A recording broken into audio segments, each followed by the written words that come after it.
Glyn. We sit here on the 29th of August, recording a little bit early this time due to travel commitments next week.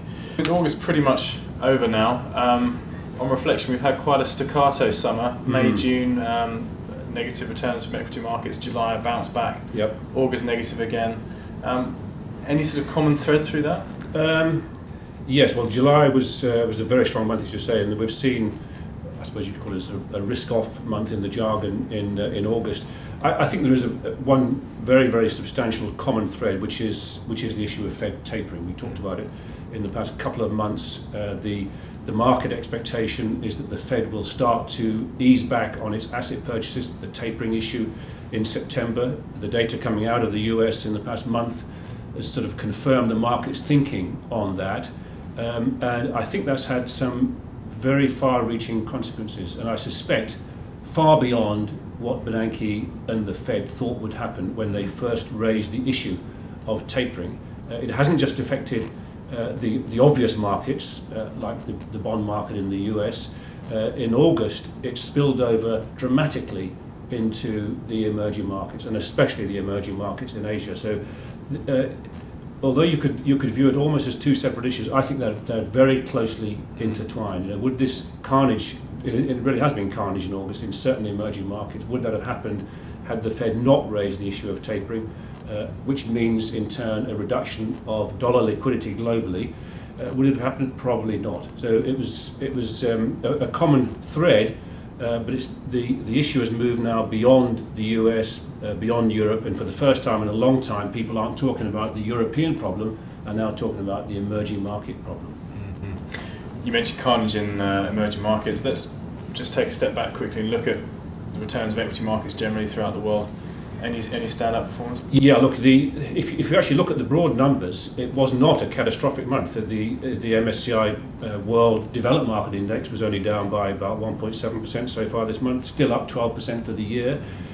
Global emerging markets continue to underperform. It's a pattern we've seen pretty much every month now for the best part of 12 or 18 months. They were down by nearly 4% in the month, taking their year-to-date return to down 12%. So they've underperformed developed markets now by about 25% so far this year, huge underperformance. But you've really got to look within that. In the developed market area, Europe did quite well. It held up pretty well in the month on the back of some quite good numbers in terms of growth. There's some signs of a return to growth in Europe coming in. But it's in the emerging market area that you really see what was happening in the month. And intriguingly, it was focused primarily on Asia. And you could almost look back to the 1997-98 Asian crisis and start to say, goodness, this looks like a bit of a rerun of that, because it was the countries with deteriorating current account position, running deficits, requiring capital flows from offshore with a relatively high dependency on foreign capital to finance those deficits. It was those countries that really suffered, and we saw falls in dollar terms. So part of that was at the local equity market falling, part of it currency weakening against the dollar, but we saw falls of between 15 and 20% in India, Indonesia, Thailand, Philippines, all the usual sort of culprits that you would expect that would come under pressure under these circumstances. Really very big falls, and in fact it was the worst period for Asian emerging markets that we've seen since the Lehman crisis in 08-09, and going back then another decade or so to the 1997-98 Asian crisis. So pretty big falls. You mentioned Europe's economic situation as well, some potential green shoots in there. Fed tapering is clearly utterly data dependent. How's the developed world looking overall? Well, the developed world is actually looking in I wouldn't say great shape, but certainly beginning to improve. We know the US is on an improving path. We've seen important sectors like housing on sustainable recovery trend, manufacturing doing pretty well, and the economy doing okay, despite this fiscal headwind we're seeing in the US. The UK, which we've said all year, is on the road to recovery. That's now confirmed. We saw the Q2 GDP figures for the UK revised upwards to 0.7%. The leading indicators are suggesting we've got a pretty broad-based recovery going on here in the UK, spreading out beyond London and the southeast, which have been the drivers, looking pretty good. At a time, interestingly, when the new Bank of England Governor, Carney, has indicated, has given forward guidance on interest rates, suggesting that interest rates are going to stay where they are until 2016. So there's some reasonable certainty about that, and the economy doing pretty well. Europe, which of course has been the problem area, and everybody's been very negative about that, just showing some early signs of recovery. Q2 GDP in the Eurozone up 0.3%, better than people thought. The first positive number in European GDP for 6 quarters.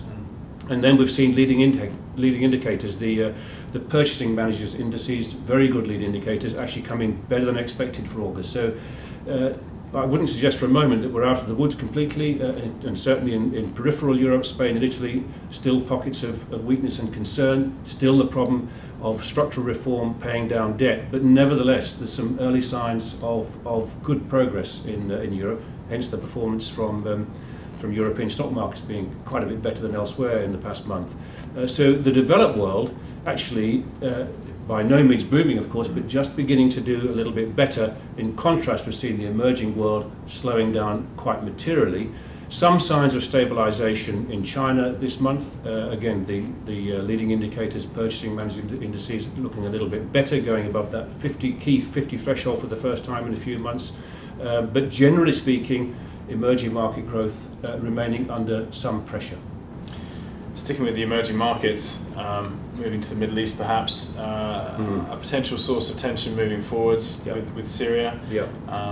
What does that mean from a political point of view, but more importantly from an investment point of view? Yeah, well, of course, the Syrian crisis has been going on now for whatever it is, a couple of years, and it's been pretty clear that the US and its primary allies have been keen to steer well clear of this particular problem, having been really seriously badly burned in Iraq and Afghanistan, and there's not much political will for engagement in Syria. Of course, the issue in the past few days is that the red line which Obama set whenever it was earlier this year regarding the use of chemical weapons appears to have been broken. And it's pretty clear that there's now a strong body of opinion building in the US for some sort of punitive strike on Syria. And of course, that's certainly rattled markets in the course of the past few days. We've seen the oil price picking up to, well, Brent crude went to about $115 a barrel, up 20% from its lows earlier this year. Not very good for the global economy, of course. The gold price, which is, as we know, is in a bear market, has rallied $100 to around about $1,420 so far this month, up about 7% or so. So there's an immediate impact there, and of course concerns about if there is going to be some form of punitive strike, what does that lead to? What do Syria's allies do in response? We know that Russia and China are not going to support that. More importantly, how will Iran react to that? I've got to say, politically, it's not clear yet exactly how this is going to pan out. I mean, here we are today in the UK. The Parliament has been recalled for a debate and a vote on this issue, and there's quite a lot of concern about whether the UK should get involved in this. The other key party that would become involved would be France, of course, very close to Syria, having been part of its colonial empire. So the next few days, I think, are going to be pretty important.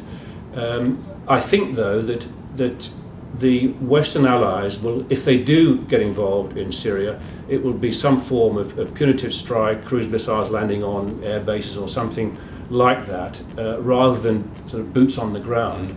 And hopefully this thing becomes contained and it's a one-off sort of strike, and things calm down a little bit after that. But nevertheless, it's a reason to be nervous in the short term about market developments. Sticking with things we have a better chance of predicting, then looking forwards, likely the data dependency is going to be key. Looking forward to tapering, potentially more economic activity in the developed world. What are the main headlines that you're worried about? Well, I think, you're absolutely right. Tapering is still going to be the market's the key sort of fundamental focus. The market's view is that tapering will start in September, but you need to remember that it is tapering.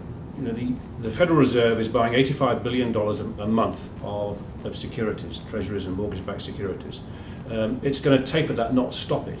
The end game is sometime in the middle of next year, in the current market thinking, when they will actually stop those purchases, but they're not going to then start selling what they already own. They're clearly not going to raise interest rates for quite a long time beyond that. We've got this 6.5% unemployment threshold. We're a long way off that. So we need to remember that this is still very, very serious monetary loosening that's going on.